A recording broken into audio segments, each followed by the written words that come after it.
हरे कृष्णा। तो हम श्री चैतन्य चरितामृत का प्रतिदिन अध्ययन कर रहे हैं। हम श्रृंखला में पढ़ते हुए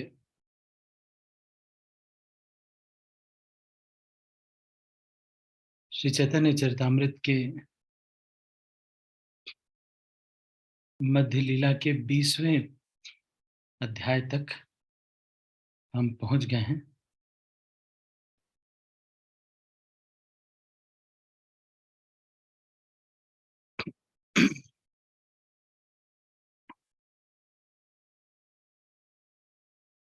और हमने 120 प्यार तक चर्चा कर लिया था। 121वें प्यार से आगे की चर्चा हम आज कर रहे हैं। ये जो भक्ति है, इसमें कोई भी जो हम प्रयास करते हैं वो कभी खत्म नहीं होता। आप कभी ये मत समझिएगा कि एक दिन केवल हमने आरती की, कुछ दिन कार्तिक में हमने दीपदान किया, उसके बाद हम नहीं करते हैं। ये जब भी आप करते हैं सबका फायदा मिलता है। भक्ति में कहीं पर कोई भी घाटा नहीं है। हिज होलीनेस गोपाल कृष्ण गोस्वामी महाराज जी ये बोलते हैं, एक बार किसी ने उनसे ये प्रश्न किया कि महाराज, अगर हम बहुत विनम्र हो जाएंगे तो कहीं ऐसा ना हो कि हमारा शोषण हो जाए। लोग हमारा शोषण तो नहीं कर लेंगे? तो महाराज ने कहा कि ऐसा कुछ भी नहीं है। भक्ति में अगर कोई हमारा शोषण भी कर ले तो हमारा फायदा ही होता है।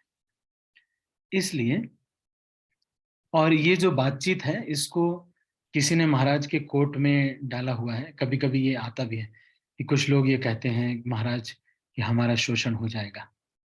इसलिए भक्ति में एक दिन भी अगर आप भक्ति कर रहे हैं तो सब फायदा ही फायदा। कभी भी ये मत समझिएगा कि ये जो है थोड़े दिन हुआ, आज कर पाए दीपदान, कल नहीं किया। एक भी थोड़ा भी अगर कोई करता है तो इसका फायदा है।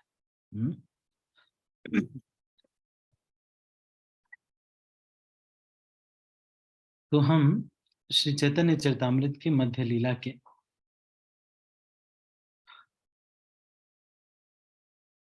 121वें प्यार से आगे की चर्चा हम कर रहे हैं।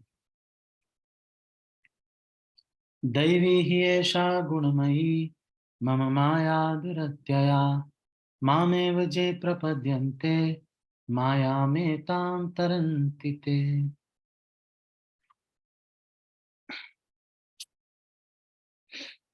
भौतिक प्रकृति के 3 गुण से युक्त मेरी इस देवी शक्ति का अतिक्रमण करना कठिन है, किंतु जिन्होंने मेरी शरण ले रखी है वे इसे आसानी से पार कर सकते हैं।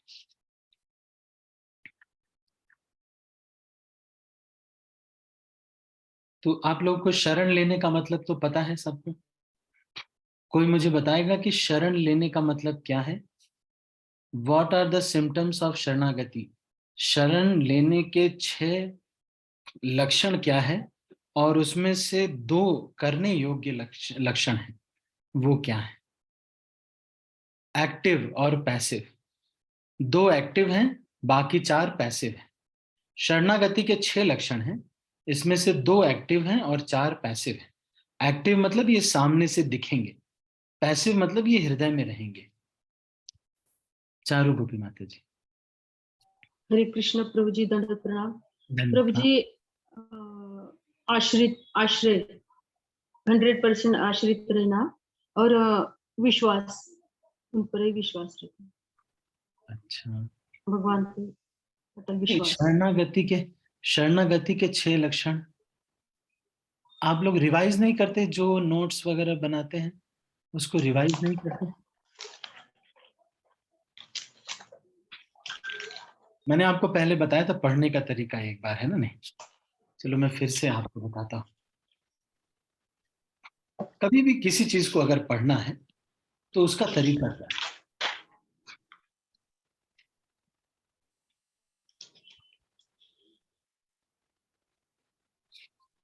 SQRRR।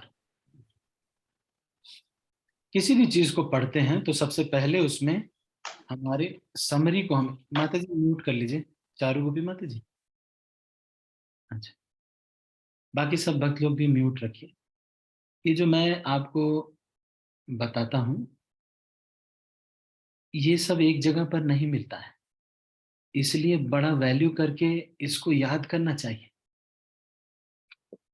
ऐसे कोई क्लास नहीं होती और ऐसे कोई भी नहीं भी बताता है। सीधा सीधा जो फॉर्मूले के जैसे बताने वाले, ऐसा मिलना बड़ा कम है। डायरेक्ट डायरेक्ट हर एक क्लास जब इस्कॉन में भी होती है तो उसमें बहुत सारी चीजें बताई जाती हैं, उसमें से एक चीज होती है जो आपको पकड़नी पड़ती है, वो भी बहुत घुमा करके बताया जाता है। सीधी सीधी जो चीज है, इसको जब हमें मिले तो इसको नोट करके रिवाइज करना चाहिए। हम्म। भक्ति में भी उसी तरह का प्रयास करना चाहिए, जैसा कि हम भौतिक संसार में भौतिक संसार की चीजों को प्राप्त करने के लिए करते हैं। आप एक शेड्यूल बना लीजिए कि हर दिन एक बार, हफ्ते में या फिर संडे को एक बार मैं सारे नोट्स को रिवाइज करूंगा। हमने यही सब किया है। आप देखेंगे छोटी छोटी, ऐसे छोटी छोटी डायरियां बना के, फिर कुछ बना करके, लिख लिख करके, श्लोकों को याद करके, रट्टा करके, यही सब करके हमने ऐसे ही किया है। जिन किसी को भी ऐसे करना, उनको इसी तरह से तैयार करना पड़ेगा। ठीक है, तो थोड़ा सा ध्यान देना चाहिए, नहीं तो आपको याद नहीं रहेगा। शरणागति के 6 लक्षण, ये शरणागति पूरी पुस्तक हमने पढ़ा दी है कि नहीं? किसी भी चीज को पढ़ने के लिए भी मैंने आपको ये फॉर्मूला बताया पहले। अभी मैं बताता हूँ ये समरी, क्वेश्चंस,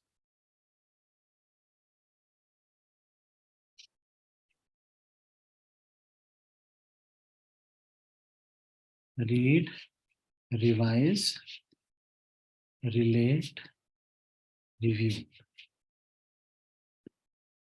कोई भी चीज जब हम पढ़ते हैं तो उस पढ़ाई का जितना भी समय हमारे पास है, उसको हमें इन 6 भागों में विभाजित करना चाहिए।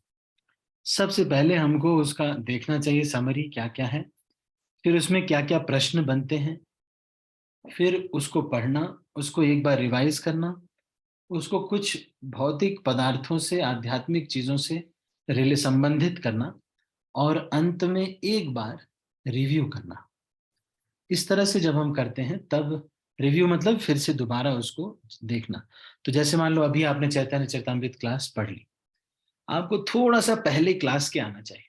मैंने आपको एक बार बताया था कि गिरिराज महाराज ये फॉर्मूला बताते हैं। क्या फॉर्मूला बताते हैं?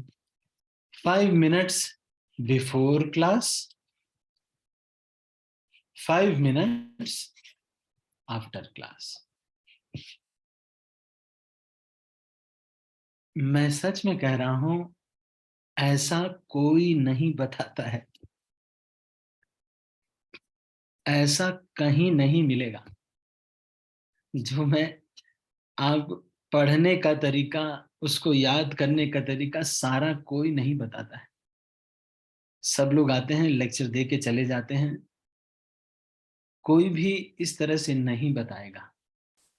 इसलिए मेरी जो बातें रहती हैं, इसको गंभीरता से लेना चाहिए। ये मैं जो कह रहा हूं 5 मिनट बिफोर क्लास, आप बस ये समझ लो कि मेरी क्लास 5 मिनट पहले है और 5 मिनट लेट तक रहेगी। बस इतना अंडरस्टैंडिंग कर लें, हर एक क्लास का कुछ प्रोडक्टिव रिजल्ट मिलेगा। लेकिन अगर आप नहीं करेंगे तो ऐसे बहुत दिन तक मैं बोलता रहूंगा, आप सुनते रहेंगे, आप बोलेंगे कि अच्छा प्रभु जी, ठीक है प्रभु जी, बहुत अच्छा आप लेक्चर देते हैं प्रभु जी। बस इससे तो कोई फायदा नहीं होगा। जब आपको स्मरण रहेगा तभी तो अप्लाई कर पाएंगे, स्मरण नहीं रहेगा तो कैसे अप्लाई करेंगे? तो शरणागति के जो 6 लक्षण हैं, दैन्य, आत्मनिवेदन, गोप्तृत्वे, वरण अवश्य रक्षिबे कृष्ण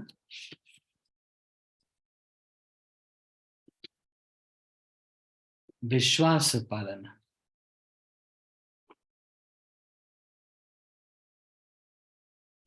इसके बाद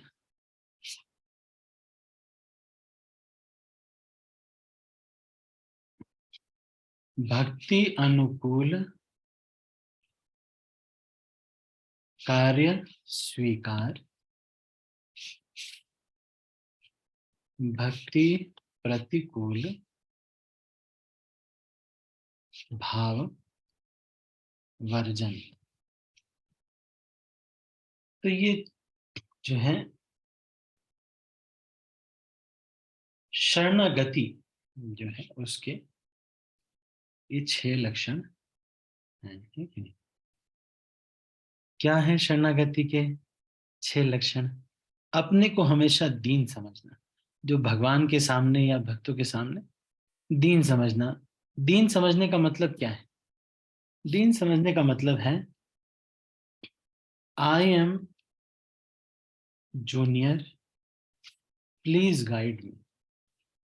मतलब मैं ही छोटा हूं, गाइड मी, डायरेक्ट मी और प्रोटेक्ट मी, और जो भी छोटी चीजें होगी वो मैं ही करूंगा और मेरी गलती है, फॉल्ट इज माइन, है ना? नहीं,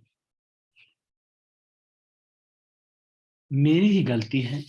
ये सब लक्षण है कि व्यक्ति अपने को दीन समझता है।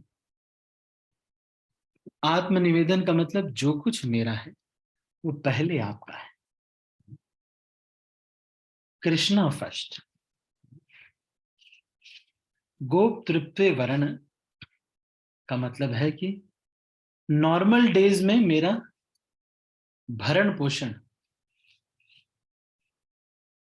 कृष्ण है, कृष्ण है, कृष्ण करेंगे।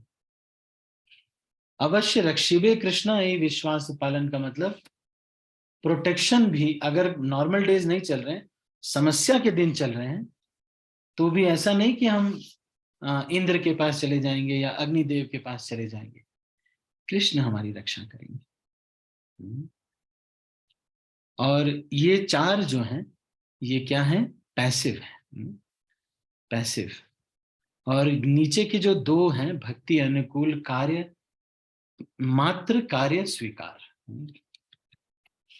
केवल ऐसे ही कार्यों को करेंगे जो भक्ति के अनुकूल हैं, और भक्ति के प्रतिकूल अगर कोई भाव भी मन में आ रहा है तो उसको तुरंत वर्जित कर देंगे। ये शरणागति के 6 लक्षण हैं। इसमें से 2 जो एक्टिव हैं वो ये हैं, भक्ति अनुकूल मात्र कार्य स्वीकार, भक्ति प्रतिकूल भाव वर्जन अंगीकार।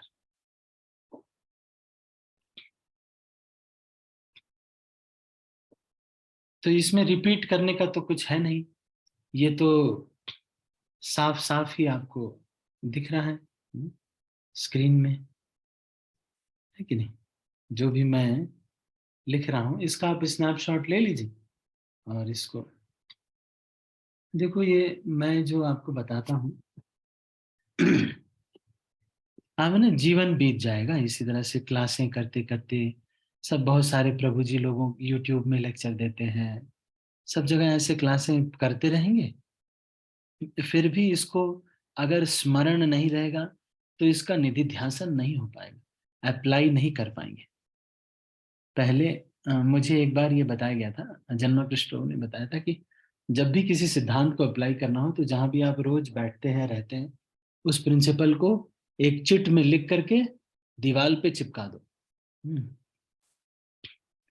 जैसे कि किसी व्यक्ति का महानता कैसे पता चलती है? The greatness of a person has to be estimated by how he reacts in provoking situations।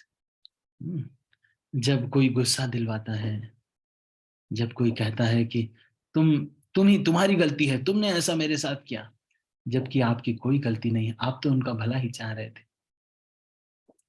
जब इस तरह की स्थिति आए तब भी जो भगवान राम के जैसे सौम्य रहकर ये कहे कि हे भगवान, हे परशुराम जी, ये धनुष को तोड़ने वाला तो आपका कोई दास ही हो सकता है, और कौन होगा जो आपका धनुष तोड़ेगा?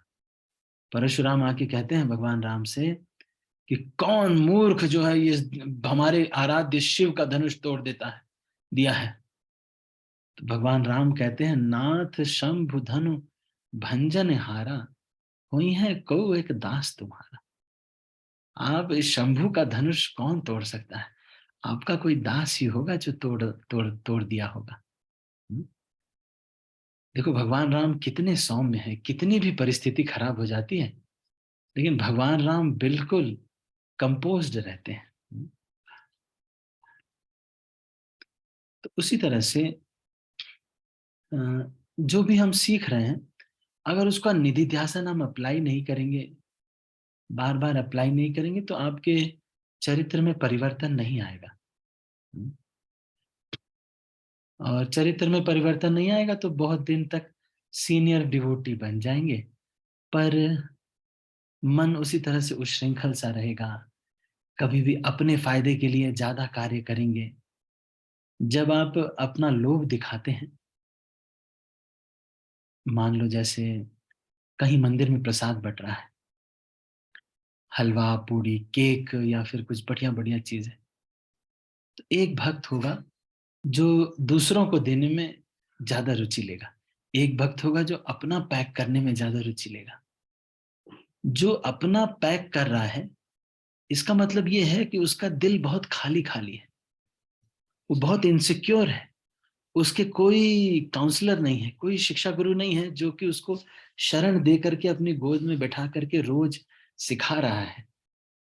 अगर किसी के कोई आश्रय में नहीं है, वो सिक्योर नहीं फील कर रहा है, डरा डरा सा फील कर रहा है, तो ज्यादा पैक करने का कोशिश करेगा। लेकिन अगर कोई सिक्योर फील करता है, शरणागति अच्छे से करता है, उनके सामने दीन रहता है और उनके अनुकूल ही कार्य करता है, उनके प्रतिकूल भाव को भी मन में नहीं लाने देता, ऐसा जब हम करते हैं तो ये शरणागति करने से वो प्रसन्न होते हैं। तो मैं ये कह रहा था कि grabbing more and more is a symptom of insecurity. Giving more and more is a symptom of security and accomplished heart. जो accomplished heart होगा, जो ये सोचेगा कि अरे वाह, मैंने आज कितनी अच्छी माला की है, हरे कृष्ण कृष्ण कृष्ण हरे हरे, हरे राम राम राम हरे हरे, एक एक शब्द को सुन करके ध्यान पूर्वक जप करके उसको जो मन में संतुष्टि हुई है, जो प्रतिदिन सुबह वैष्णव भजन सुन करके कि अरे हमारे बिलमंगल ठाकुर इतना अच्छा गीत लिखे हैं, उसको सुन करके एक भक्त को जो आत्मा में एक संतुष्टि महसूस होती है, उस संतुष्टि की वजह से वो जब ज्यादा से ज्यादा देना चाहता है, लेना नहीं चाहता।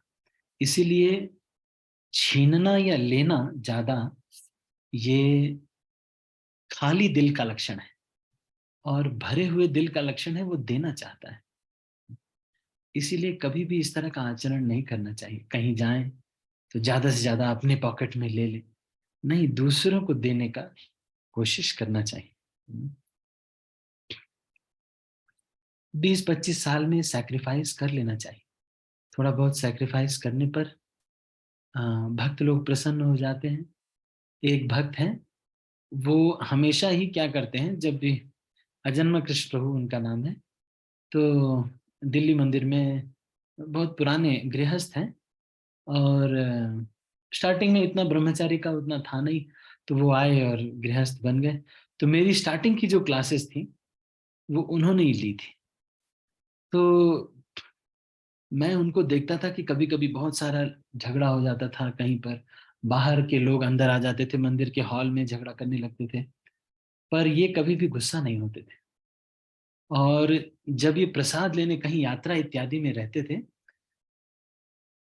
तो जो सबसे स्पेशल आइटम रहता था, वो वो क्या करते थे, किसी को दे देते थे या फिर खुद नहीं लेते थे।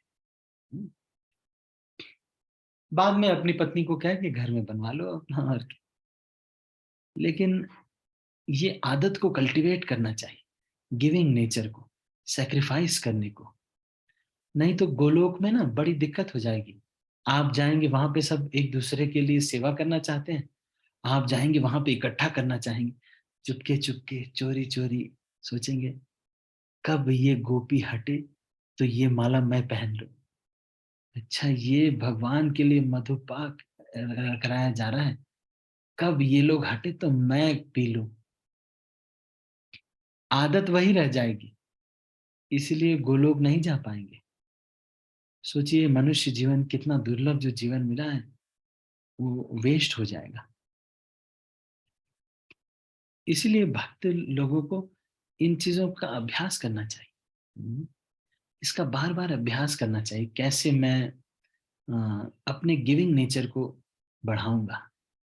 उस दिन उस भक्त के साथ में था, तो जैसे ही मिला मैं अपने बारे में बताने लगा कि मैं कितना महान हूं, मैं कितना बड़ा हूं। अपने बारे में मैं क्यों बताता हूं कि मैं इतना महान हूं, मैं क्यों इतना इनसिक्योर हूं। अगर मैं इन लोगों को बता भी दूंगा, सबको पता चल भी जाएगा कि मैं महान हूं, तो आखिर मुझे प्राप्त क्या होगा, मिलेगा क्या? कुछ भी नहीं देता है ये दुनिया, कुछ भी नहीं देती। एक लकड़ी का बेड लगा करके हमको जला देती है, कुछ मिलता भी नहीं है। और इस छोटे से थोड़े बहुत हो सकता है आपको सम्मान दे दे। मान लो संधि राधा माता जी ने कहा कि अरे मैं तो देखो, है ना, मैं तो बहुत स्पेशल, मैंने ड्रेस खरीदी है वहां से, मायापुर से बहुत स्पेशल ड्रेस खरीदी। तो मान लो ऐसे माता जी नहीं कहती, मैं एग्जांपल दे रहा हूँ, कि मान लो ऐसे कहें कि मैंने बहुत स्पेशल ड्रेस खरीदी है। आपने क्या खरीदा है? ओ ये तो बेकार पीला पीला क्या खरीद लिया। मैंने देखो गोटे वाला खरीदा है। इसका मतलब क्या है जानती हो? इसका मतलब ये है कि मैं बहुत स्पेशल हूं और तुम एक नीच तुच्छ जीव हो। इसका मतलब ये है। लेकिन बाद में अगर कोई भक्त ऐसा करता है, तो कम से कम बाद में तो उसको सोचना चाहिए कि मैं क्यों अपने को बड़ा सिद्ध करना चाहता हूं इन 20 सालों में। मैं क्यों दूसरों को छोटा दिखाना चाहता हूं? कौन सी रेस है जिसको मैं जीतना चाहता हूं? कौन है, क्या प्राप्त करना है, किसको इम्प्रेस करना है? शादी ब्याह हो गया, जिसको ब्रह्मचारी बनना था बन गया, 2 रोटी खा के सब लोग सो जाते हैं। चाहे जीबीसी बन जाओ, चाहे जो भी हो जाओ, वही रहता है। कुछ ज्यादा विशेष नहीं होता। इन तुच्छ चीजों के लिए अपने सिद्धांतों से कॉम्प्रोमाइज नहीं करना चाहिए। तो हमको ये आत्म अवलोकन करना चाहिए, अपने आप को देखना चाहिए, क्यों मैं जीतना चाहता हूँ, मेरे अंदर क्यों इतना ये लोभ है। हम्म? कुछ मुझे आवश्यकता नहीं है, सब कुछ सेटल्ड है, कुछ भी जरूरत नहीं, फिर भी मैं इतना लोभी हूं, दूसरे का हड़पना चाहता हूँ, दूसरे को धोखा देना चाहता हूँ। आखिर कौन सी जंग जीतना चाहता हूँ? अरे मेरे मन, ये क्या तुम्हें चाहिए बताओ? दूसरों को ये बताते हो कि मैंने मैंने ये कर दिया, मैंने वो कर दिया, मैंने वहां पर ये किया है, मैंने ये किया है। अरे किस लिए बता रहे हो? ये सारे लोग अगर जान भी जाएंगे तो क्या जंग जीतना है भाई? क्या प्राप्त होता है इस दुनिया में? दो भक्त आपस में एक दूसरे का केयर करें, एक दूसरे का हाल चाल लें, और जो भी सुख दुख हो उसमें एक दूसरे की सेवा करें। ये बहुत बड़ी चीज है। भक्तों का आपस में प्रेम में संबंध, आप देखोगे। मैंने तो अपने मम्मी पापा को अभी देखा, मैं वहां 10 दिन से ज्यादा रुका। मैंने देखा कि मेरे मदर फादर में अब तो बहुत उम्र हो गई, 69 68 और 70 एज हो गई। मैंने देखा कि कोई शारीरिक आकर्षण नहीं है, कि लेकिन दोनों आपस में प्रेम बहुत है। मम्मी पापा की सेवा करना चाहती हैं, और पापा कुछ ना कुछ ले आकर के गिफ्ट देना चाहते हैं मम्मी को। मैं सोच रहा था कि अ, ये जो प्रेम है, कुछ समय के बाद ये जो फिजिकल रिलेशनशिप, संतान उत्पत्ति और ये सब जो चेहरा गोरा है, बाल काला है, आंखें लाल हैं, नहीं आंखें लाल नहीं होती, आंखें क्या होती है, आंखें सफेद होती हैं, तो ये सब जो भी मतलब होता है वो बहुत कम नीचे चला जाता है। कुछ समय के बाद एक दूसरे के लिए जो सैक्रिफाइस करते हैं, एक दूसरे को जो प्रेम देते हैं, यही वास्तव में आनंद देता है। बड़े बड़े लोगों को भी यही वास्तव में आनंद देता है। इसलिए हमको इसी धन को इकट्ठा करना चाहिए। ये वो लोग जो कि रोए, है कि नहीं, कि ये माता जी कितना मुझे हेल्प की थी, आज ये माता जी नहीं है, उनके मतलब वो होती तो कितना अच्छा रहता।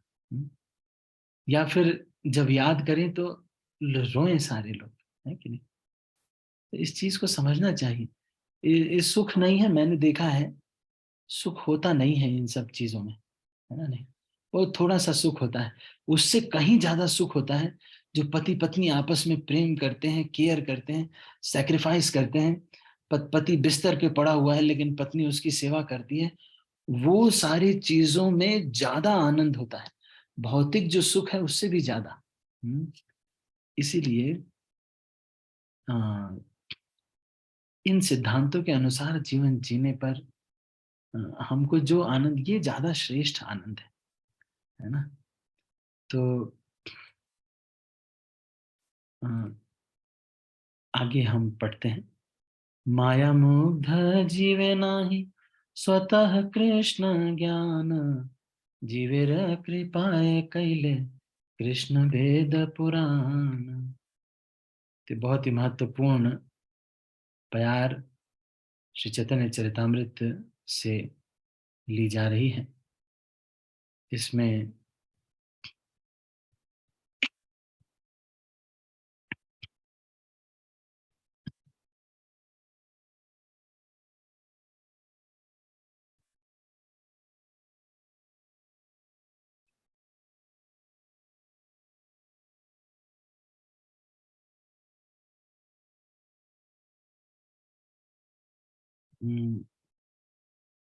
कि ये जो माया मुग्ध जीव है, माया से जो मुग्ध ये जीव है,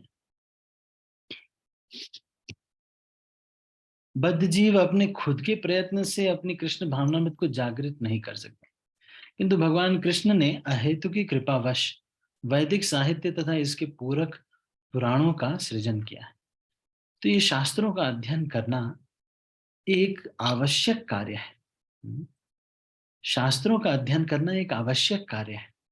हम लोग शास्त्रों का अध्ययन करने को, हम कभी कभी शादी इत्यादि में चले जाते हैं, तो हम सोचते हैं कि बस माला करना ही हमारा बस है, बस 16 माला किसी तरह हो गई रात में 1-2 बजे तक, बस, है कि नहीं। ऐसा नहीं है। हर दिन शास्त्र अध्ययन करना। गुरु महाराज देखो, जब अब आप दीक्षा, जब व्यास पूजा में जाओ तो महाराज पूछते हैं, आप में से कितने लोग हर दिन भगवत गीता पढ़ते हैं। और यहाँ पे सारे लोग ऐसे हाथ ऐसे ऐसे करते रहते हैं कि उठाएं कि नीचे गिराएं, क्या करें, है ना। मतलब कि मतलब सीखने वाली बात यह है कि ये हमारे भोजन का हिस्सा है। जैसे हम हर दिन भोजन करते हैं, उसी तरह से ये भोजन का हिस्सा है। भगवान का नाम लेना, उसी तरह से शास्त्रों का अध्ययन करना।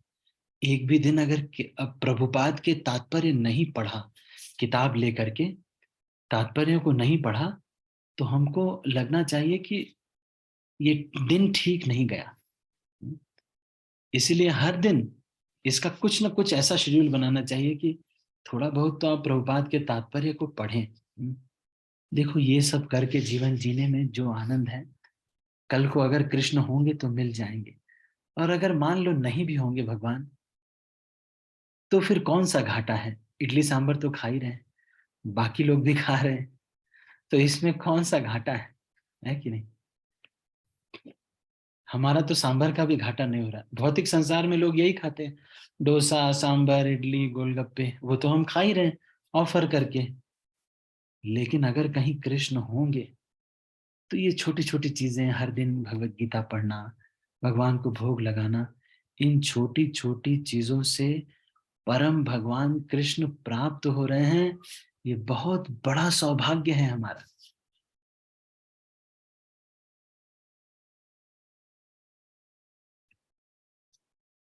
बद्धजीव भगवान की भ्रामक शक्ति माया द्वारा मोहग्रस्त हो जाता है।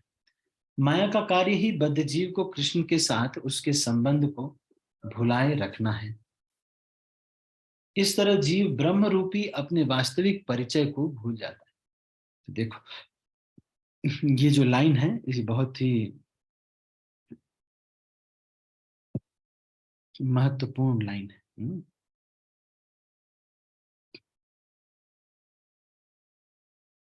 देखो इस लाइन में क्या कह रहे हैं, माया का कार्य है बद्ध जीव को कृष्ण के साथ उसके संबंध को भुलाए रखना। तो माया क्या करती क्या है, आपका जो युद्ध है वो माया से है। जो भक्त वीडियो ऑन कर सकते हैं वो वीडियो ऑन कर लें, अच्छा लगता है। ध्यान पूर्वक अगर कोई सुन रहा है तो अच्छा लगता है।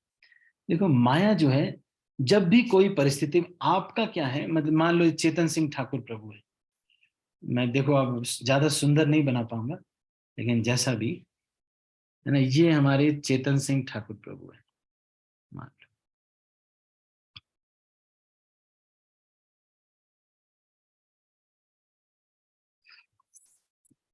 और चेतन सिंह ठाकुर प्रभु कोर्ट से आ रहे थे, आते आते आते आते एक व्यक्ति मिला, उसने थोड़ा धक्का दे दिया। लेकिन चेतन सिंह ठाकुर प्रभु कौन है, डिवोटी है। क्या है, डिवोटी है। तो जानते हैं क्या है, डिवोटी का जो युद्ध है, the whole match is between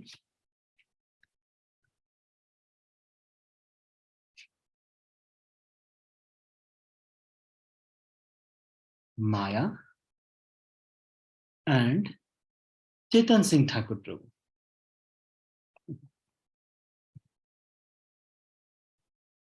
oh sorry sorry, Thakur Prabhu ने एंड जीवा। जीवा जीवा। तो ये मैच किसके किसके बीच में है पता है, माया और जीव के बीच में है। ये जो व्यक्ति है,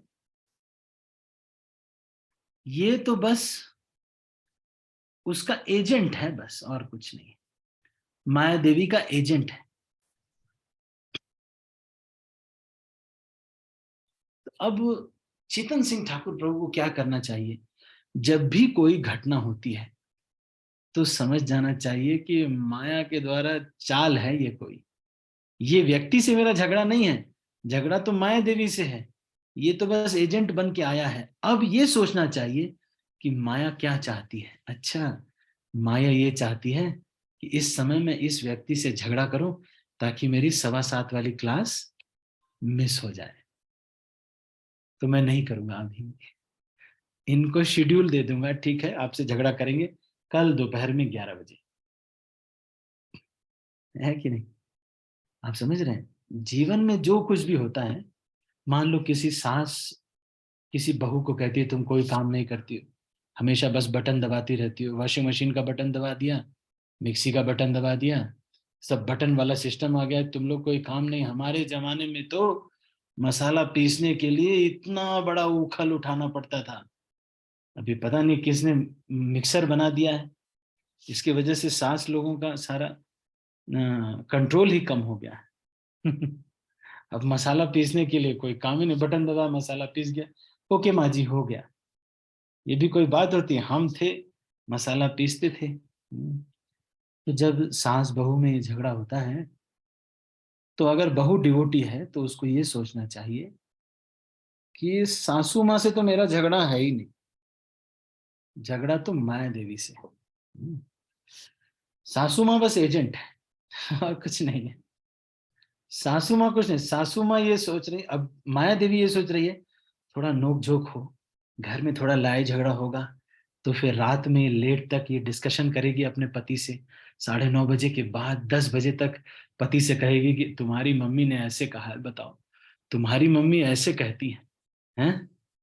फिर 11 बजे तक पति समझा रहा है कि नहीं नहीं ऐसी बात, दिल पे नहीं लेती वो, अरे मम्मी ठीक है। और फिर पत्नी कह रही अरे बताओ, इनको पहला काम है कि इनको घर से निकालो, है ना? नहीं, पत्नी समझा रही, और ये 11:30 बजे तक समझा रही ताकि 3 बजे ना उठ पाए।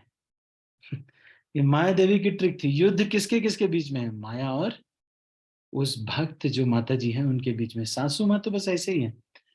तो हमको बुद्धिमानी से ये सोचना चाहिए कि हाँ रुको रुको मैं बताता हूँ। अभी 9 बजे कृष्ण कथा भी प्रजल्पा है, 9 बजे के बाद। 9 बजे के बाद इवन कृष्ण कथा इज प्रजल्पा। 9 बजे आपको अगर 3 सवा 3 बजे उठना है, तो आप 9 बजे, 9 साढ़े 9 बजे, तो आप जल्दी से जल्दी पैकअप करिए। अगर कुछ लेक्चर शेड्यूल्ड है तो अलग बात है, नहीं तो जल्दी से जल्दी पैकअप करिए और सो जाइए। सासू माँ वाला डिस्कशन, बहू रानी वाला डिस्कशन, सारा डिस्कशन बाद में होगा। तो जब भी कोई सिचुएशन हो तो भक्तों को ये सोचना चाहिए ये युद्ध माया और मेरे बीच में चल रहा है। जो ब्रह्मचारी होते हैं उनको माया देवी कहेगी अरे देखो तुम क्या बताओ, एक समय तो तुम कैसे रहते थे, आज देखो तुम्हारा क्या जिंदगी हो, एक ही कलर का कपड़ा है। एक समय था तुम्हारे पास कपड़ों की कोई कमी नहीं थी, आज एक ही कलर का कपड़ा पहनते हो। अभी मैं गया था स्वेटर लेने के लिए, सब जगह ऑरेंज रंग का, सब कुछ ऑरेंज, कहाँ मिलेगा? सब कुछ ऑरेंज है ना? नहीं, तो जो कुछ भी हमारा मन बोलता है या दुनिया बोलती है, जो भी बोलता है, ये सब हमें समझना चाहिए माया के साथ युद्ध चल रहा है। माया देवी नए नए ऑप्शंस करती है, कुछ अपना उल्लू सीधा करना चाहती है, और उसमें एक व्यक्ति को एजेंट बनाती है।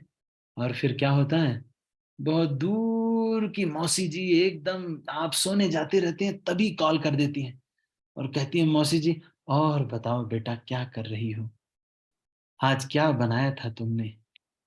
आप सोचते हैं अरे मौसी जी इतने दिन बाद कॉल कर रही हैं। मौसी जी को बोलना चाहिए मौसी जी अभी ना एक जो है बहुत इमरजेंसी, एक डॉक्टर के हॉस्पिटल से कॉल आ रहा है, उनको मैं अटेंड कर लेती हूँ, फिर मैं आपको जो है कल बात करूं, चलेगा? मौसी जी कहेंगे हाँ चलेगा, ठीक है बस। फिर मौसी जी से कल बात करना चाहिए, अभी 9 बजे सोना चाहिए, है कि नहीं? ठीक है।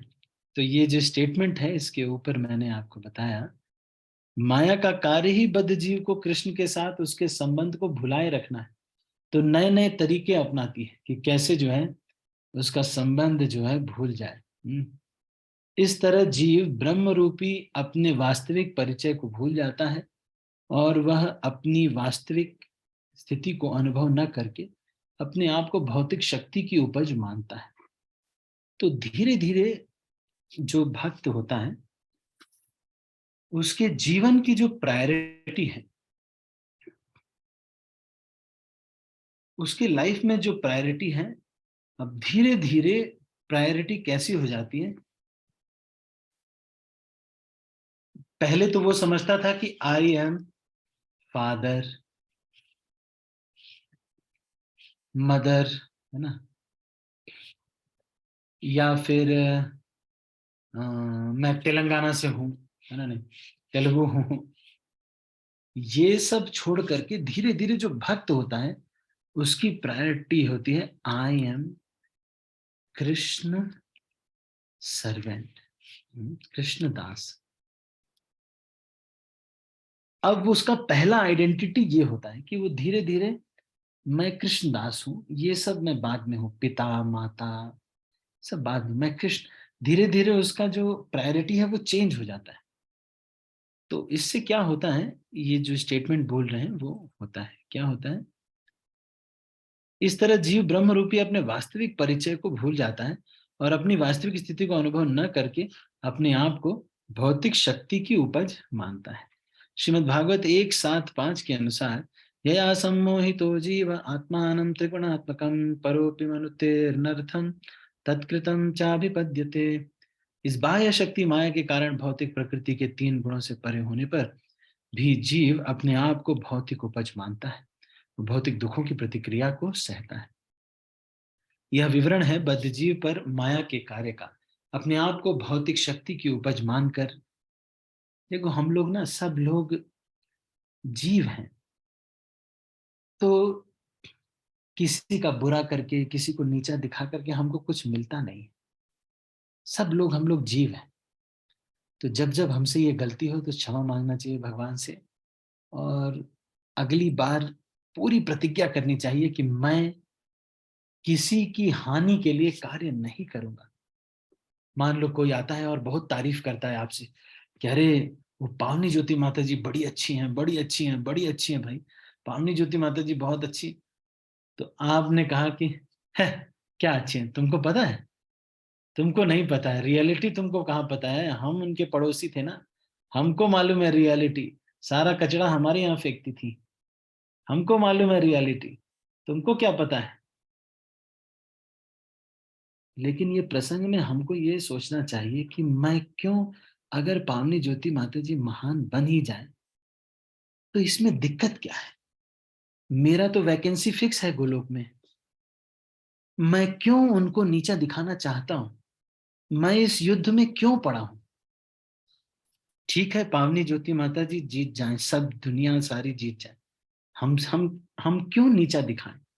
अगर कोई किसी की तारीफ करता है तो मैं क्यों उसको, ये तुरंत ये स्टेटमेंट आता है कि है, आपको क्या पता? कहने का मतलब, जिसका नाम लेना था मेरा उसका तो लिया नहीं तुमने, ये पावनी ज्योति माता जी का ले लिया। ये सोच रहे हैं हम मन में, हम ये मन में सोच रहे हैं कि इनका नाम क्यों ले रहे हो, मेरा नाम लो, मतलब मैं महान हूं, मैं, सब लोग मेरा ही नाम, क्या करें फिर, आपके नाम की माला करने लगे? आप क्या चाहते हैं? गोलोक में राधा रानी के बगल में बैठना चाहते हैं? चाहते क्या है भाई आप? यही तो प्रवृत्ति है, और क्या? किसी की भी, अरे कोई भक्त है अगर अच्छा है तो उसकी तारीफ हो रही है तो होने दो, अच्छी बात है। हम क्यों इनसिक्योर है? हमारा सिचुएशन फिक्स है गोलोक में भाई। हम क्यों डरते हैं?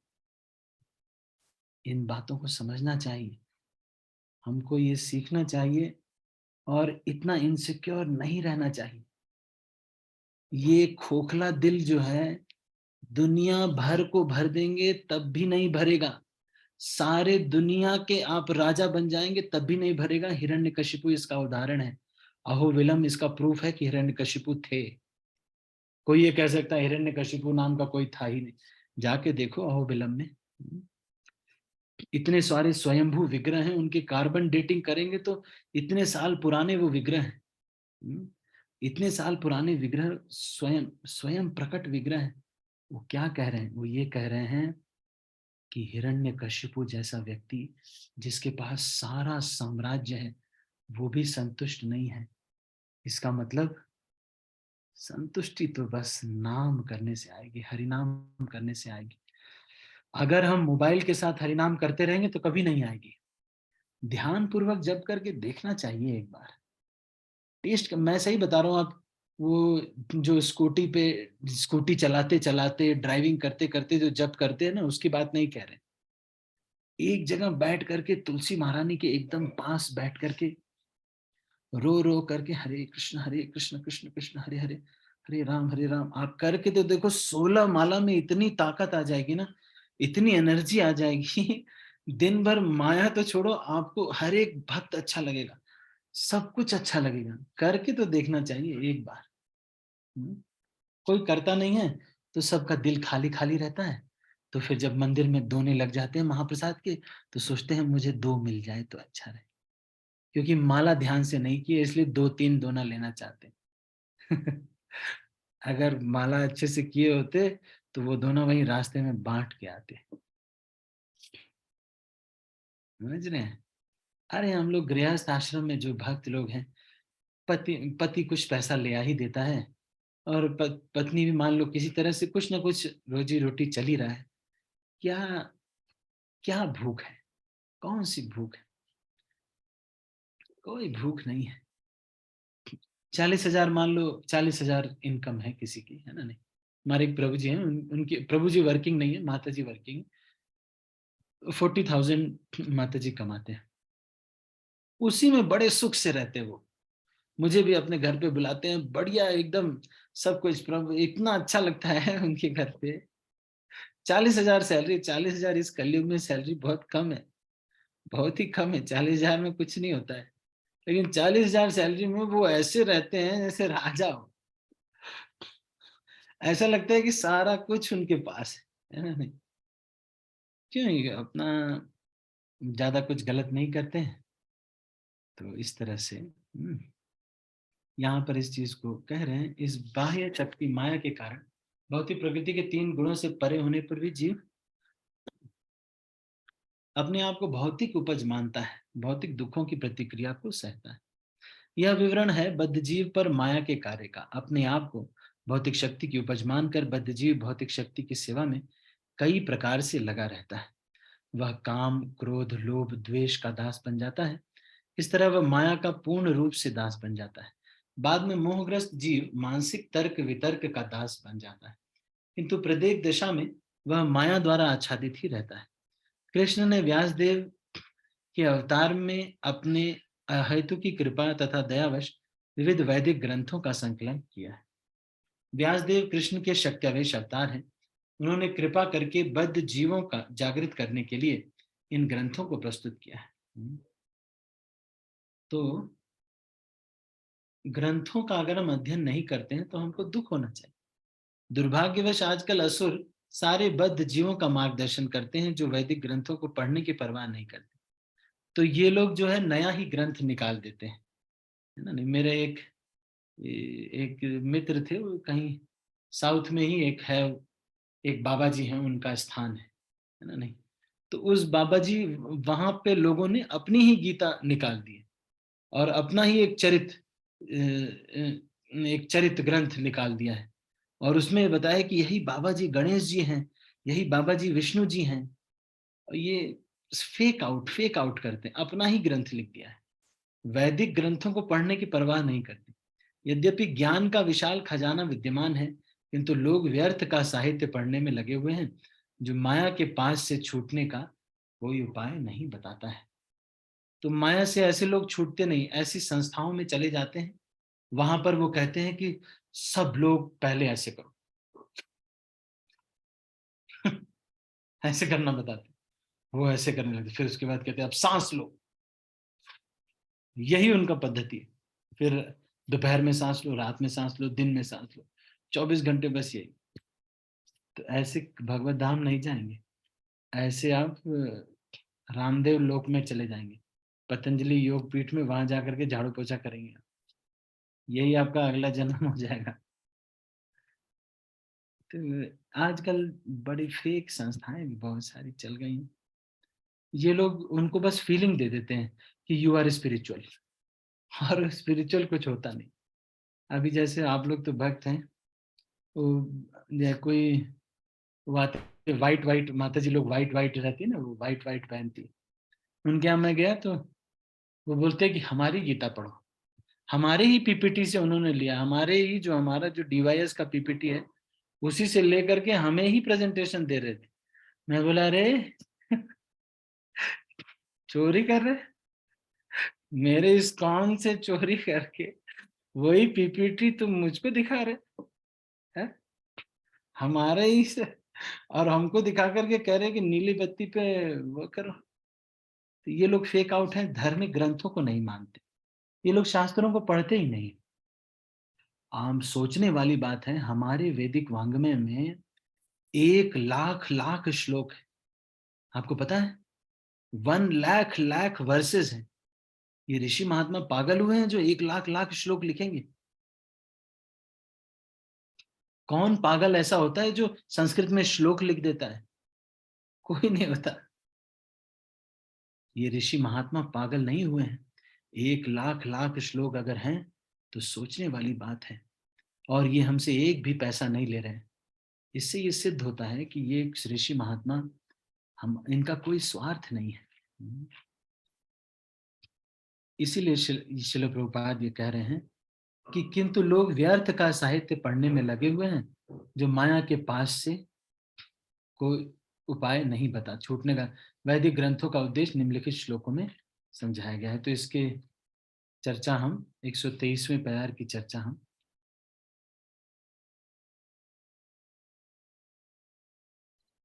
अभी अगले प्रवचन में करेंगे। आज हमने बहुत सारी चीजों पर चर्चा किया, शरणागति के ऊपर भी चर्चा किया, और हमने ये चर्चा किया कि किस तरह से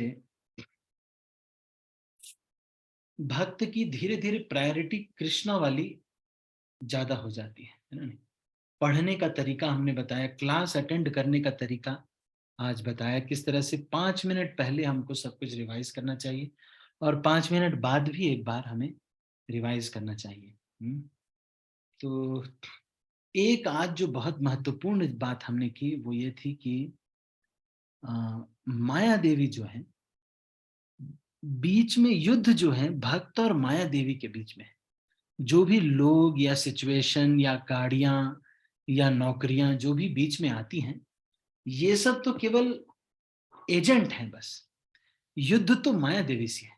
हमने उदाहरण लिया कि किस तरह से एक सास बहू में अगर नोकझोंक हो जाती है, तो रात में 9:30 बजे से 11:30 बजे तक का समय वेस्ट करवाने के लिए माया देवी जो है, ये डिवोटी अगर सास बहू हैं तो उनमें झगड़ा करवाती है, ताकि वो रात में 9:30 बजे से 11 साढ़े 11 बजे तक खूब लड़ाई करें, पति को खूब समझाएं, और उसके बाद 3 बजे ना उठ पाए, या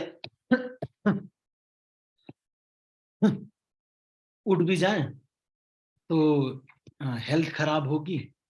तो आगे चलकर, हाँ, ये माया देवी जो है आगे चलकर फ्रस्ट्रेट हो जाएंगे कि हाँ देखो भक्ति करने से देखो क्या है, बहुत सुबह सुबह जागना पड़ता है। जबकि विलियम वर्ड्सवर्थ ने कहा है, हमने नहीं कहा है, इस्कॉन वाले थोड़ी कह रहे हैं कि सुबह जल्दी उठो। विलियम वर्ड्सवर्थ ने कहा है, early to bed and early to rise makes a man healthy, wealthy and wise.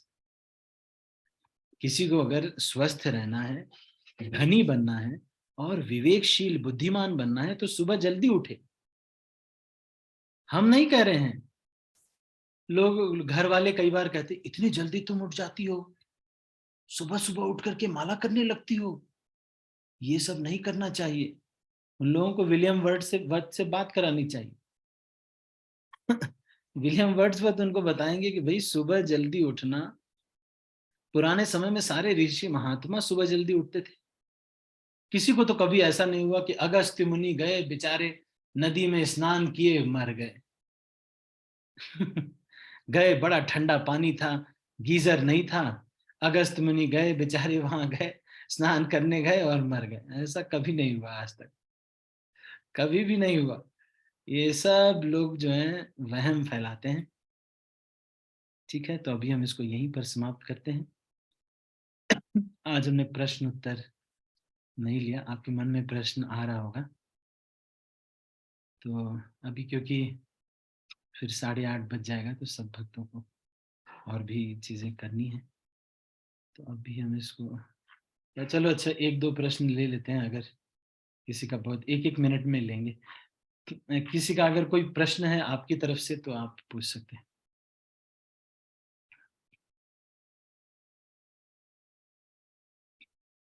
Umesh प्रभु।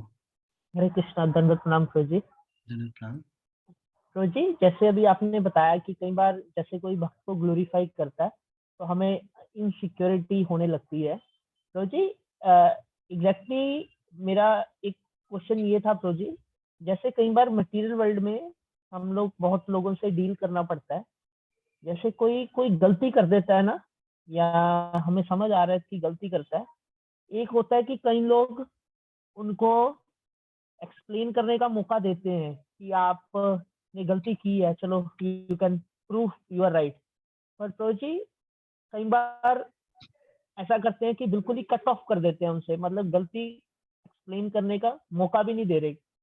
मतलब ये तो जी ये ईगो की प्रॉब्लम है, मतलब this is because of my ego कि बिल्कुल ही कट ऑफ जैसे कर देना। And this is lack of maturity है। अगर आप किसी संस्था में एज ए लीडर हैं, तो आपको ये समझना चाहिए कि हमको सभी लोगों को उनकी कमियों के साथ एक्सेप्ट करना पड़ेगा। हर एक व्यक्ति में कमियां होती हैं। मान जैसे मेरी एक चाची हैं, बहुत सुंदर हैं, सब कुछ अच्छा है, बस हाथ थोड़ा-सा टेढ़ा था। किसी कारणवश एक्सीडेंट हुआ था तो बाद में जुड़ गया, थोड़ा टेढ़ा जुड़ गया। बाकी सब कुछ बहुत सुंदर है। तो हमारे जो घर वाले थे, वो कह रहे, "अरे जब हथवा ही टेढ़वा, बताओ।"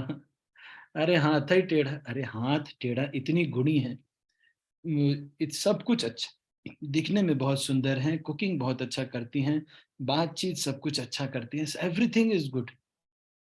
तो मैच्योरिटी ये है कि हमको ये समझना पड़ेगा कि संस्था को आगे लेके चलना है, लोगों को दोषों के साथ लेके चलना पड़ेगा और हर एक व्यक्ति को मौका देना पड़ेगा।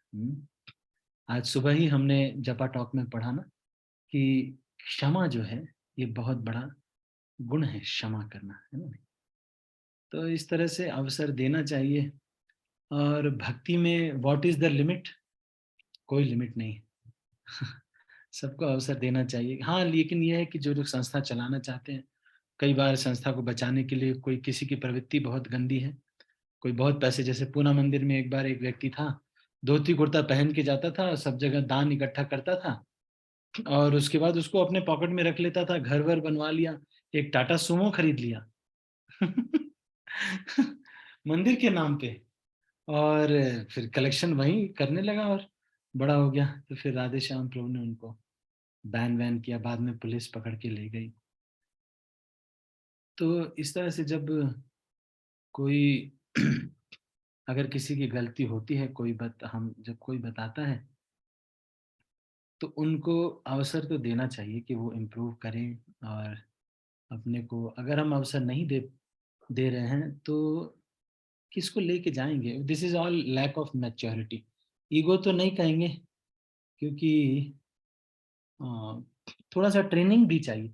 कई बार ऐसा होता है कि कुछ हमारे जो लीडर्स हैं या फिर जो ये हम हैं, इनको कोई ट्रेनिंग भी नहीं देता, इनको कोई बताया भी नहीं जाता कि ये जो भक्त हैं, यही मिलकर के इस्कॉन बनाते हैं।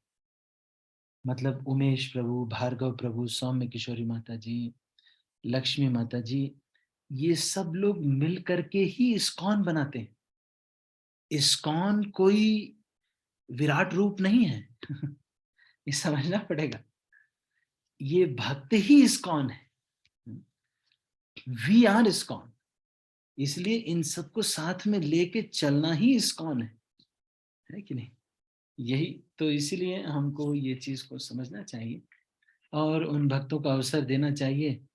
दोष देख करके कभी किसी को निकालना, गुरु महाराज तो ये कहते हैं कि चेंज कर दो पर निकालो मत। नहीं, कई बार ये कहते।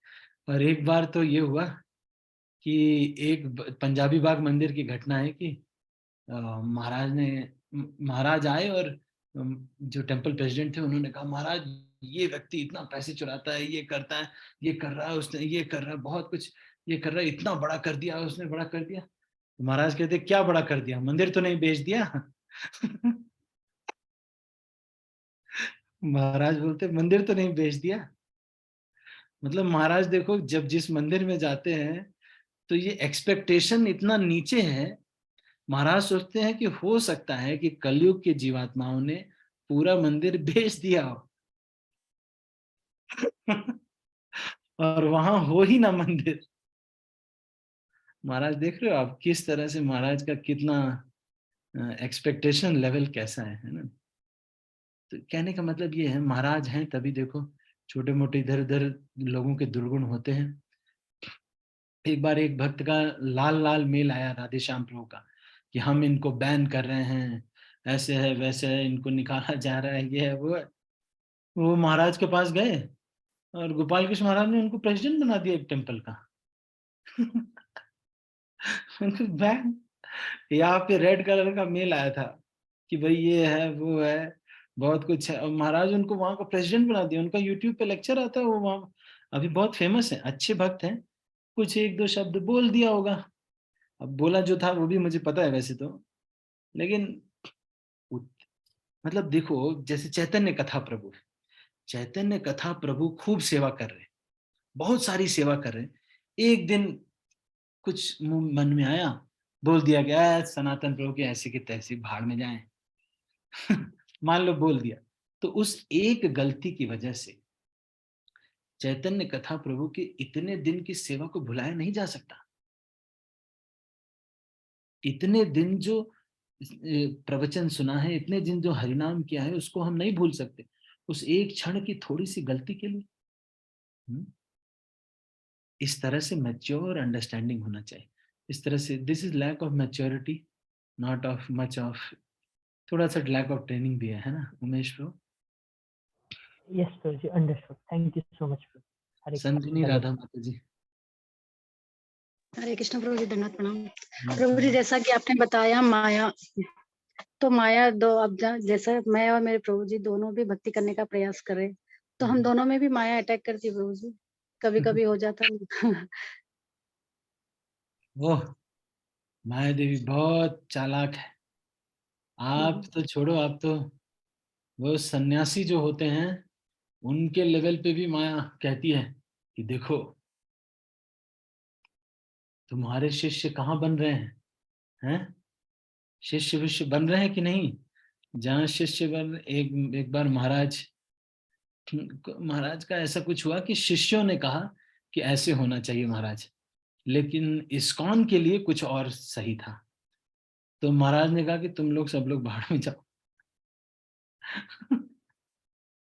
सारे शिष्यों को साइड में कर दिया और इस्कॉन के लिए जो था वो किया। आप समझ रहे हैं? This is the level of dedication towards Shrila Prabhupada Maharaj का। ये लेवल है डेडिकेशन, है ना? आप सोचिए, सारे दिल्ली के भक्त लोग कुछ कह रहे हैं ऐसे होना चाहिए, और इस्कॉन लेकिन उसको नहीं अप्रूव कर रहा है। महाराज इस्कॉन के साथ चले जाते हैं, सारे दिल्ली के भक्तों के साथ नहीं जा रहे। इतना जो है डेडिकेशन है ना? नहीं तो मेरा ये कहने का मतलब, लेकिन उस लेवल पे भी, सन्यासी के लेवल पे भी माया देवी सबको प्रभावित करती है। प्रहलाद महाराज हो, जड़ भरत हो, वो तरीके अलग अलग हैं। जैसे मान लो जिसकी काम वासना पर नियंत्रण हो गया, पत्नी बच्चे उसको नहीं है, ब्रह्मचारी बन गया, सब कुछ हो गया, तो अब माया देवी उसको कहेगी कि देखो ऐसा है, क्या रखा है ये इस्कॉन संस्था में?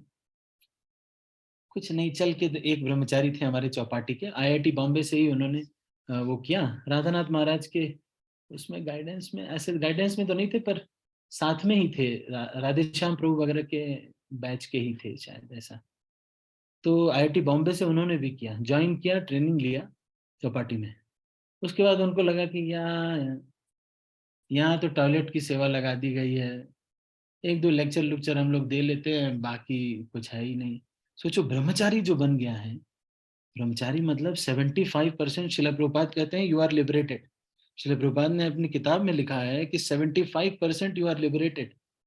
अब 25% बचा है, कुछ और है नहीं आपके पास। तब भी उसके मन में आ रहा है कि अरे मेरा कुछ भी नहीं है, क्या मैं बस देखो यहाँ बैठा हूँ, दो रोटी खा लेता हूँ। तो वो चले गए उसमें, कृपालू जी महाराज जो है ना, कृपालू जी महाराज, उनके संस्था में चले गए। आजकल बड़े फेमस हो गए हैं, यूट्यूब में लेक्चर वेक्चर आ गए। अब उनको संतुष्टि मिली कि हाँ मेरा यूट्यूब में लेक्चर आ गया, लाइक हो रहा है। नहीं तो यही है, उस लेवल पे देखो, फिर ये भी फंसाने वाला आ जाता है, किसी भी लेवल पे आ जाता है। पति पत्नी में जब आएगा ना तो पता चल जाएगा आपको। अब मैंने ये लेक्चर दे दिया ना, तो अब आपको पता चल जाएगा। अब आप इस दृष्टि से देखोगी, जब कुछ होगा तो पहले ये नहीं देखोगे कि प्रभु जी का गलती है, अरे प्रभु जी आप इतना लेट आते हैं, ऐसे करते हैं, वैसे, ये नहीं देखोगे। आप देखोगी कि अच्छा माया देवी इस झगड़े से अपना कौन सा फायदा कराना चाहती है। इस चीज को सोचना चाहिए। मान लो भार्गव प्रभु ने कुछ कहा, है ना, संदिनी राधा माता जी को। संदिनी राधा माता जी ने कहा कि है भार्गव प्रभु ना ऐसे ही कहते रहते हैं, मान लो ऐसे है। लेकिन पहले, अब क्या होगा, अब इस लेक्चर के बाद संदिनी राधा माता जी बोली, सोचेंगी अच्छा भार्गव प्रभु तो ये कह रहे हैं, चलो ठीक है, वो तो अपने भक्त हैं, अच्छा भी कहते हैं। लेकिन माया देवी क्या कराना चाहती है? अच्छा माया देवी ये कराना चाहती है कि भक्तों का संग टूट जाता तो बड़ा अच्छा रहता, तो रोज इन लोग का सुबह जप नहीं हो पाएगा, बढ़िया रहेगा, और शास्त्र वास्त्र अध्ययन नहीं करेंगे, अच्छा रहेगा, कोई डांटने वाला भी नहीं होगा, बढ़िया है, ये इन लोग का झगड़ा करा दो। तो एक दिन माया देवी भार्गव प्रभु के सर पे बैठेगी और उसके बाद फिर बोल देगी, क्या माता जी आप इतना सारा प्रसादम वेस्ट करवा दी, बताइए, सबको बांटना चाहिए था। बस इतना बोल दिया अगर भार्गव प्रभु ने, तो क्या अभी कट्टी कर ले क्या? अरे छोटे बच्चे ऐसे करते हैं, एक दो दो चार गलतियां हो जाती हैं तो हम उसका बुरा नहीं मानते, चलो ठीक है, अच्छा भी तो बोला है, इतने दिन बहुत बार कितना गिफ्ट भी दिया है, बहुत बार अच्छी चीजों के लिए भी तो किया है, एक दिन एक गलती हो गई है कि नहीं? तो लेकिन माया देवी जो है, अब जब ये लेक्चर हो गया है तो अब आप थोड़ा सावधान रहेंगे, हर बार ये सोचेंगे कि भाई अच्छा माया देवी क्या चाहती हैं इस पूरे सिचुएशन से, है ना? तो इस तरह से देखेंगे तो नहीं होगा। और पति पत्नी में तो कई बार हो ही जाता है। अब हम लोग तो देखो जो भी कांग्रेगेशन के काउंसलर्स हैं वो लोग यही करते हुए बैठे हुए हैं। कल ही देखो मैं एक माता जी इतना झगड़ा हो गया कि डिवोर्स की नौबत आ गई, और फिर माता जी बस ये यही पूछ रहे हैं कि प्रभु जी मुझे डिवोर्स लेना चाहिए। मैंने उनका सारा कुंडली वंडली देख करके सब कुछ देख करके मैंने बताया आपकी लाइफ में डिवोर्स नहीं लिखा है। डिवोर्स है ही नहीं आपके इसमें, कुंडली में चार्ट में है नहीं, आपका ऐसे ही रहेगा, साथ में ही बने रहेंगे। कोई 40-50 लाख का घपला कर दिया है उनके हस्बैंड ने, इसलिए तो यही कर रहे हैं। इसका मतलब हस्बैंड वाइफ के बीच में भी माया देवी परेशान करती है कि नहीं? अगर हस्बैंड वाइफ के बीच में नहीं परेशान करेगी तो कोई और तरीके से आ जाती है। माया देवी तो अलग अलग तरीका अपनाती है। ठीक है, अभी हम इसको यहीं पर समाप्त करते हैं, अभी बहुत समय हो गया, आज हम 10 मिनट एक्स्ट्रा हो गया समय है। ठीक है, तो अभी सब भक्त लोग जल्दी से जल्दी प्रसाद वसाद ले लीजिए। आप लोग को, कुछ लोगों को रीडिंग वीडिंग भी करना होता है तो वो करके आप लोग फिर सो जाइए। हरे कृष्णा। मैं सब भक्तों को अनम्यूट कर रहा हूँ और फिर इस मीटिंग को क्लोज कर रहा हूँ। हरे कृष्णा सभी भक्तों को। हरे कृष्ण प्रभु जी, दंडवत प्रणाम। हरे कृष्ण प्रभु जी, दंडवत प्रणाम। दंडवत हरे प्रणाम। कृष्ण प्रभु जी, दंडवत प्रणाम। हरे कृष्ण प्रभु जी दंडवत प्रणाम। हरे कृष्ण सभी को दंडवत प्रणाम।